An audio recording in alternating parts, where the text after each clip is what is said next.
नमस्कार विद्यार्थियों, हमारा YouTube चैनल पर आपका हार्दिक स्वागत है। मित्रों, आज हम चर्चा करेंगे जो 2020 प्रश्नोत्तरी अपनी चल रही है उसमें सेकंड पार्ट के ऊपर हम चर्चा करेंगे। तो देखिएगा, आज की जो प्रश्नोत्तरी है ये भी इतिहास विषय से संबंधित ही है, इंडियन हिस्ट्री से रिलेटेड है। तो देखिए, आज का जो पहला प्रश्न है वो है गैरिक मृदभांड पात्र यानी कि ओसीपी का नामकरण हुआ था हस्तिनापुर में, नौह में, अहिछत्रपुर में और लाल किला में। बताओ कहाँ पर हुआ था। ये चार विकल्प आपके सामने दे रखे हैं। देखिए साथियों, गैरिक मर्दभांड पात्र जो कि हस्तिनापुर और अंतरजी खेड़ा के आसपास ज़्यादातर प्राप्त हुए हैं, तो इसका राइट आंसर जाएगा ए। क्या चला जाएगा? ए राइट आंसर है। नेक्स्ट प्रश्न है, ताम्रपाषाण काल में महाराष्ट्र के लोग मृतकों को घर के फर्श के नीचे किस तरह रखकर दफनाते थे।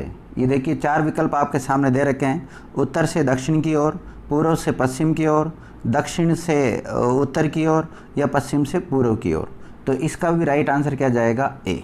देखिए, आपने सुना होगा महाराष्ट्र की जो ताम्रपाषाण कालीन संस्कृति, जिसको हम जोरवे संस्कृति के नाम से जाना जाते हैं, तो जोरवे संस्कृति के जैसे नेवासा है, दाइमाबाद है, कोठे है, चंदोली, इमाम गांव आदि जो पुरास्थल है, वहाँ से घरों से मृतकों के अस्थि कलश में रखकर उत्तर से दक्षिण स्थित में घरों के फर्श के नीचे उनको दफनाए जाने के साक्ष्य प्राप्त हुए हैं। ठीक है, तो इसका राइट आंसर क्या है? ए। ठीक है, नेक्स्ट देखते हैं। तीसरे नंबर का जो प्रश्न है साथियों, ये है, निम्नलिखित में से किस स्थल से मानव कंकाल के साथ साथ कुत्ते के कंकाल भी सावधान से प्राप्त हुए हैं। जो कब्रें थी वहाँ पर मानव का कंकाल तो प्राप्त हुआ ही है, लेकिन मानव के कंकाल के साथ साथ कुत्ते की कंकाल भी प्राप्त हुआ है। वो कहाँ से प्राप्त हुआ है? और चार विकल्प आपके सामने सीधा सीधा दे रखा है, ब्रह्मगिरी, बुर्जहोम, चिरांद या मास्की। ठीक है, तो इसका जो आपका राइट आंसर जाएगा साथियों, वो जाएगा बुर्जहोम। क्या जाएगा? बुर्जहोम। साथियों, बुर्जहोम है जम्मू कश्मीर में, श्रीनगर के पास में ही है, उत्तर पश्चिम में स्थित है। वहाँ गर्तावास गड्ढों वाले घर भी यहाँ पाए गए हैं बुर्जहोम में। ठीक है, और इस बुर्जहोम जो पूरा स्थल है, इसकी खोज 1935 में डी टेरा व पीटरसन के द्वारा की गई थी। ठीक है, नेक्स्ट देखते हैं। ये देखो, अभी मैंने बताया आपको गर्त आवास के साक्ष्य प्राप्त हुए हैं। चार विकल्प दे रखे हैं, बुर्जहोम, कोल्डी हवा, ब्रह्मगिरी और संगन कल्लू। तो बुर्जहोम जम्मू कश्मीर इसका बिल्कुल राइट आंसर है। नेक्स्ट देखते हैं।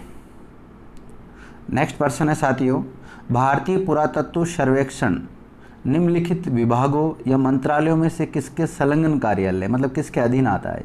संस्कृति, पर्यटन या विज्ञान और प्रौद्योगिकी या मानव संसाधन विकास, किसके अधीन आता है? तो इसका राइट आंसर जाएगा ए, संस्कृति डिपार्टमेंट। ठीक है, अगर इसका बात करें हम, तो भारतीय पुरातत्व सर्वेक्षण यानी कि इंग्लिश में बोलते हैं इसको आर्कियोलॉजिकल सर्वे ऑफ इंडिया, ये भारत का जो संस्कृति मंत्रालय है उसके अधीन आता है। ठीक है, भारत में सबसे पहले 1861 में अलेक्जेंडर कनिंघम को पुरातत्व सर्वेक्षण के रूप में नियुक्त किया गया था। तो पहला पुरातत्व सर्वेक्षण के रूप में नियुक्त किसको किया गया था? अलेक्जेंडर कनिंघम को किया गया था। और कब किया गया था? 1861 में किया था। कब किया था? 1861 में किया था। उसके बाद में 1871 में पुरातत्व सर्वेक्षण को सरकार के एक विभाग के रूप में गठित किया। और लॉर्ड कर्जन के समय, जिस समय भारत के जो वायसराय थे लॉर्ड कर्जन, उनके समय 1902 की घटना है। कब है? 1902 में इसे भारतीय पुरातत्व सर्वेक्षण के रूप में केंद्रीकृत कर जॉन मार्शल को इसका प्रथम महानिदेशक बनाया गया। ठीक है, तो इसका राइट आंसर जो जाएगा वो ए राइट आंसर है। अगला देखते हैं, छठे नंबर का जो प्रश्न है, इसको देखिएगा। राष्ट्रीय मानव संग्रहालय कहाँ पर है? देखिए, जो राष्ट्रीय मानव संग्रहालय है इसका अभी नाम चेंज हो चुका है, राष्ट्रीय मानव संग्रहालय नहीं कहते इसको, इंदिरा गांधी राष्ट्रीय मानव संग्रहालय कहते हैं। ये कहाँ पर है? गुवाहाटी, बस्तर, भोपाल या चेन्नई? तो इसका राइट आंसर है सी, भोपाल, मध्य प्रदेश में। कहाँ पर है? भोपाल, मध्य प्रदेश में। ये भारत सरकार के संस्कृति विभाग के अंतर्गत एक स्वायत्तशासी संगठन है। नेक्स्ट प्रश्न देखते हैं। मानव समाज विलक्ष है क्योंकि ये मुख्यतः आश्रित होता है संस्कृति पर, अर्थव्यवस्था पर, धर्म पर या विज्ञान पर। तो इसका राइट आंसर जाएगा ए, संस्कृति पर। संस्कृति ही मानव की धारणाओं एवं रहन सहन का निर्धारण करती है और उसे प्राणी जगत में विशिष्ट बनाती है। ठीक है, नेक्स्ट देखते हैं 8वें नंबर का जो प्रश्न है इसको देखते हैं। 8वें नंबर का प्रश्न क्या है? हड़प्पा निम्नलिखित में से किस सभ्यता से संबंधित है? सुमेरियन सभ्यता, सिंधु घाटी सभ्यता, वैदिक सभ्यता, मेसोपोटामिया सभ्यता। तो 4 विकल्प दे रखे हैं, तो इसका राइट आंसर क्या जाएगा? बी जाएगा, सिंधु घाटी सभ्यता। ये ज़्यादातर अब जो प्रश्न आ रहे हैं, पहले तो प्राक हड़प्पा से संबंधित थे, ठीक है, अब हड़प्पा से रिलेटेड प्रश्न पूछे जाएंगे। सिंधु घाटी सभ्यता और हड़प्पा, सिंधु घाटी सभ्यता जिसको हम कहते हैं, उससे रिलेटेड प्रश्न है। सिंधु सभ्यता संबंधित है 9वां प्रागैतिहासिक युग से, आदि ऐतिहासिक युग से, ऐतिहासिक युग से और उत्तर ऐतिहासिक युग से। तो इसका राइट आंसर जाएगा बी। क्या जाएगा? बी। ऐतिहासिक काल का निर्धारण पठनीय लेखन कला के ज्ञान के आधार पर किया जाता है साथियों। ठीक है, लेखन कला के ज्ञान से पहले का जो कालखंड है वो आद ऐतिहासिक काल कहलाता है। भारतीय इतिहास में 2500 ईसा पूर्व से लेकर 600 ईसा पूर्व का जो कालखंड है वो आद ऐतिहासिक कालखंड के अंतर्गत रखा जाता है। सिंधु सभ्यता भी आद ऐतिहासिक काल के अंतर्गत ही आती है, क्योंकि यहाँ पर लेखन कला का कार्य तो हो चुका था, लेकिन जो लिखा गया लिपि उसको पढ़ा नहीं जा चुका, ध्यान रखना, इसलिए। ठीक है, नेक्स्ट देखते हैं 10वें नंबर का जो प्रश्न है। सिंधु घाटी की सभ्यता गैर आर्य थी क्योंकि वह नगरीय सभ्यता थी, उसकी अपनी लिपि थी, उसकी खेतिहर अर्थव्यवस्था थी, उसका विस्तार नर्मदा घाटी तक था। तो इसका राइट आंसर जाएगा वह नगरीय थी, क्योंकि जो आर्य संस्कृति यानी वैदिक संस्कृति थी वो एक ग्रामीण संस्कृति थी, और बल्कि ये कौन सी है? ये है अपने नगरीय, तो इसलिए इसको ये दोनों अलग करते हैं। ठीक है, नेक्स्ट 11वें नंबर का जो प्रश्न है इसको देखिएगा। सिंधु घाटी सभ्यता को आर्यों से पूर्व की रखे जाने का महत्वपूर्ण कारक माना जाता है लिपि, नगर नियोजन, तांबा या मृद भांड के कारण। तो इसका राइट आंसर जाएगा मृद भांड। काले रंग की आकृतियों से चित्र लाल मृद भांड जहाँ हड़प्पा सभ्यता की विशेषता है, वहीं धूसर एवं चित्रित धूसर मृद भांड जो बाद के हैं आर्यों से संबंधित है। तो आर्यों से संबंधित जो मृद भांड मिले हैं वो धूसर एवं चित्रित है, बल्कि जो हड़प्पा से संबंधित है वो काले रंग के आकृतियों के चित्रित है। चित्र काले रंग से बना रखे हैं, लेकिन जो उसका भाग है उसको लाल मृद भांड का बना हुआ है। ठीक है, नेक्स्ट प्रश्न है 12वें नंबर का। सिंधु घाटी संस्कृति वैदिक सभ्यता से भिन्न है क्योंकि 4 विकल्प दे रखे आपके सामने। इसके पास विकसित शहरी जीवन की सुविधाएं थी, इसके पास चित्रलेखीय लिपि थी, इसके पास लोहे और रक्षा शास्त्रों का ज्ञान का अभाव था, या उपयुक्त सभी। तो इसका राइट आंसर क्या जाएगा? उपयुक्त सभी। देखिए, अगर हम बात करें सिंधु घाटी सभ्यता की जो लिपि है वो चित्रलेखीय अर्थात भावचित्रात्मक लिपि थी। ठीक है, हालांकि उसको पढ़ा नहीं गया अभी तक, जिस दिन पढ़ा जाएगा हो सकता है भारत का इतिहास ही अलग हो जाएगा। प्रश्न नंबर 13 है, हड़प्पा संस्कृति की जानकारी का प्रमुख स्रोत है शिलालेख, पकी हुई मिट्टी की मोहरों पर अंकित लेख, पुरातात्विक खुदाई या नोटा। तो इसका जो राइट आंसर जाएगा पुरातात्विक खुदाई। ठीक है, इससे हम हड़प्पा संस्कृति की जानकारी का प्रमुख स्रोत मानते हैं। 14वें नंबर का जो प्रश्न है वो देखिए,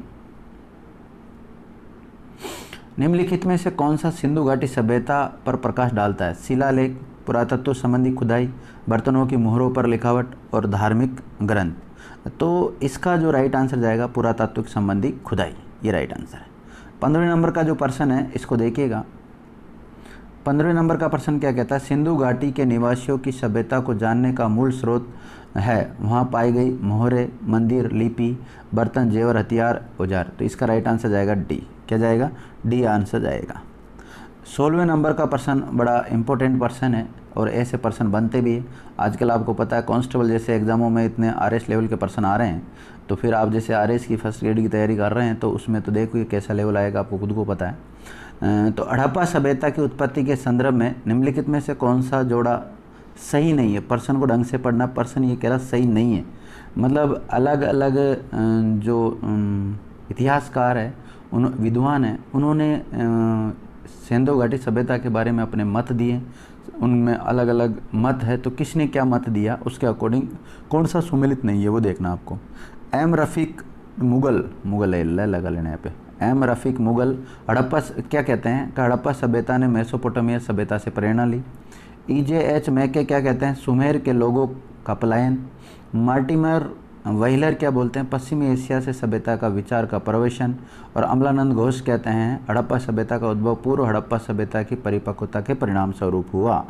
ठीक है, तो इसमें कौन सा सही नहीं है, मतलब ये वाला स्टेटमेंट सही नहीं है, ये वाला, क्योंकि एम रफ़ीक मुग़ल ने कहा था हड़प्पा सभ्यता का विकास रावी नदी क्षेत्र में हड़प्पा में ही हुआ है। इन्होंने इस पुरानी मान्यताओं का खंडन भी किया है कि हड़प्पा सभ्यता ने पश्चिमी मेसोपोटामिया सभ्यता से प्रेरणा ली है। ठीक है, तो ये राइट आंसर जाएगा, ये सुमेलित नहीं है मतलब इसका।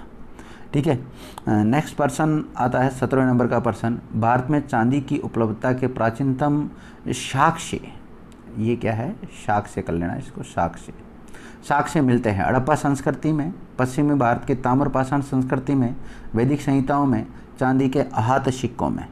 तो इसका जो राइट आंसर जाएगा वो जाएगा हड़प्पा संस्कृति में। ये लोग राजस्थान की, ऐसा माना जाता है कि राजस्थान की जावर और अजमेर की खानों से चांदी प्राप्त करते थे, लेकिन इसके अलावा चांदी के लिए अन्य स्रोत थे, जैसे हड़प्पा मोहनजोदड़ो के लिए अफ़गानिस्तान और ईरान थे। कौन से थे, अफ़गानिस्तान और ईरान थे। नेक्स्ट 18वें नंबर का जो पर्सन है, साथियों आज 2% ज़्यादा लेके आया हूँ, 20% नहीं लेके आकर 22% लेके आया हूँ। ठीक है, हड़प्पा में मिट्टी के बर्तनों पर सामान्यतः किस रंग का उपयोग हुआ था, लाल, पांडु, नीला, हरा या, तो इसका राइट आंसर जाएगा ए, लाल का। देखिए जो इन मद्र भांडों के ऊपरी हिस्सों में लाल रंग की पुताई कर दी गई जाती थी और निचले हिस्सों में काले रंग से विभिन्न प्रकार की चित्रकारी की जाती थी, तो ये अंतर है। बल्कि दूसरे मर्द भांड कहाँ मिले हैं, वो वैदिक सभ्यता मिले। ठीक है, आर्यो वाले में ये गलती से मिस प्रिंट हो गया, ये 19वां नंबर होना चाहिए था। ये देखिए यहाँ पर छोटी छोटी गलती हो जाती, 19वां नंबर का पर्सन है। एक मिनट, इसको आप 19वां नंबर समझे। मूर्ति पूजा का आरंभ कब से माना जाता है, पूर्व आर्य से, उत्तर वैदिक आर्य से, मौर्य काल से, कुषाण काल से। तो कब से माना जाता है, पूर्व आर्य यानी कि सिंधु घाटी सभ्यता के समय से माना जाता है। 20वें नंबर का जो पर्सन है वो देखिए, निम्नलिखित पशुओं में से किस एक का हड़प्पा संस्कृति में पाई मोहरों और जो टेराकोटा कलाकृतियों में निरूपण यानी कि रिप्रेजेंटेशन नहीं हुआ है। 4 विकल्प दे रखा आपके सामने, गाय, हाथी, गेंडा, बाघ। तो इसका राइट आंसर जाएगा ए, गाय, क्योंकि गाय का जो महत्व बढ़ा था वो वैदिक सभ्यता में बढ़ा था, सिंधु घाटी सभ्यता में नहीं था। हड़प्पा संस्कृति की जो मोहरे और टेराकोटा कलाकृतियों में गाय का चित्रण नहीं मिलता, जबकि किस किस का चित्र मिलता है, हाथी का मिलता है, गेंडा का मिलता है, बाघ का मिलता है और साथ ही में हिरण या भेड़ा, इनका भी उल्लेख मिलता है। अब देखिए नेक्स्ट जो पर्सन आ रहा है, ये बड़ा अच्छा पर्सन है, अच्छा लेवल का पर्सन है। देखिए पर्सन किस प्रकार से, इसको देखना। आपके सामने 21वें नंबर का पर्सन दे रखा है, इसमें 2 सूचियाँ दे रखी, प्रथम सूची और द्वितीय सूची।